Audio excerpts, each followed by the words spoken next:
Les tourbières sont en fait un écosystème très important dans l'atténuation du climat mondial. Et donc, c'est un important réservoir de carbone.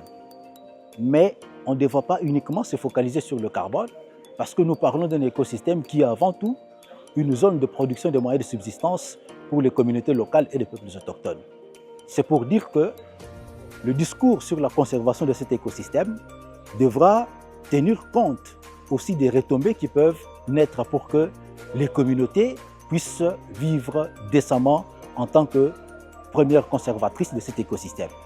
En allant à la COP, le RDC y va avec un nouveau paradigme qui vient en additionnel à celui que nous connaissions déjà, le RDC Pays Solutions. Maintenant, nous allons parler de la forêt, c'est nous. Quand nous parlons forêt, nous voyons aussi les tourbières.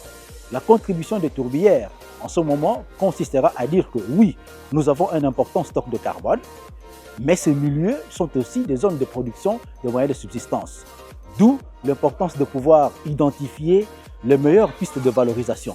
Ça peut être le paiement par service écosystémique, ça peut être d'autres pistes de valorisation. Mais le plus important, c'est d'encourager ceux qui conservent cet écosystème à poursuivre la dynamique.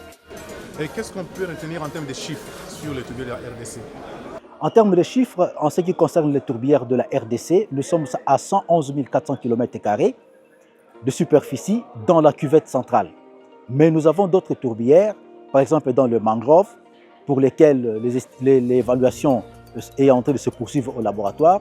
Nous avons aussi cartographié les tourbières du plateau du Katanga et nous pensons que avant la COP, on pourra avoir les informations qui proviendront du laboratoire pour que nous puissions mieux calibrer nos données.